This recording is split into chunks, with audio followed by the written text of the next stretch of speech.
تو کیا آپ جانتے ہیں کہ رمضان کے 30 روزے رکھنے سے ہمارے شریر پر کیا اثر ہوتا ہے؟ اس پر جاپانی سائنسدان نے ایک بڑی کھوج کی ہے جس کا جاننا ہر مسلمان کے لیے بے حد ضروری ہے۔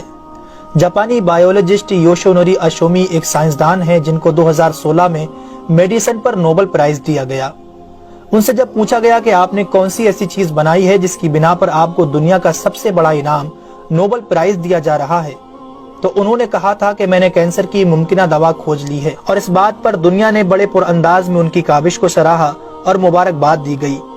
اس کے بعد ڈاکٹر یوشینوری اشومی نے کہا کہ میں نے کینسر کی دوا نہیں بلکہ کینسر سے بچاؤ کا حل تلاش کر لیا ہے۔ تو لوگوں نے ان سے پوچھا کہ بتائیے ایسا کیا کیا جائے کہ کینسر جیسے خطرناک مرض سے بچا جا سکے؟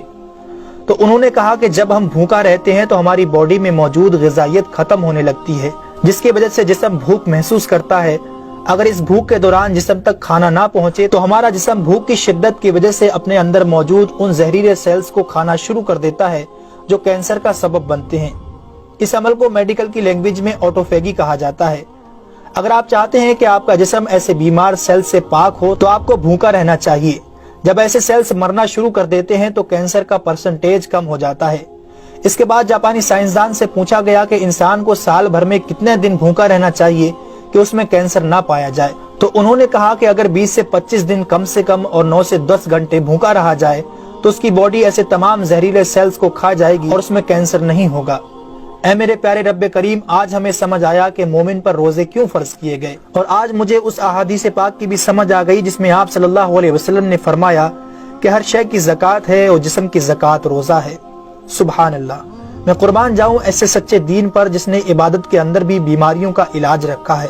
دوستو، اسلام وہ دین فطرت ہے جو زندگی کے ہر شعبے میں راہ اعتدال کی تعلیم دیتا ہے۔ اس لیے آج نہ صرف مغرب میں زیادہ کھانے کو ناپسند کیا جاتا ہے بلکہ اسے انسانی صحت کے لیے بھی نقصان دہ سمجھا جاتا ہے۔ اللہ تعالیٰ نے اپنے پیارے محبوب حضرت محمد صلی اللہ علیہ وسلم پر وحی نازل فرمائی، کھاؤ پیو اور حد سے نہ بڑھو، بے شک وہ حد سے بڑھنے والوں کو پسند نہیں فرماتا۔ اس کے علاوہ حضرت ابو ہریرہ رضی اللہ تعالیٰ عنہ سے روایت ہے کہ رسول اکرم صلی اللہ علیہ وسلم نے ارشاد فرمایا، کھاؤ پیو اور پہنو اور خیرات کرو بغیر فضول خرچی اور تکبر کیے۔ دوستو، انسان کو کھانے کی صرف تھوڑی سی مقدار کی ضرورت ہے جو انسانی جسم میں توانائی پیدا کر سکے، جتنی توانائی انسانی زندگی کے لیے ضروری ہے، اور جس سے اس کی صحت اچھی رہے اور وہ اپنی روزمرہ کی ذمہ داریاں پوری کر سکے۔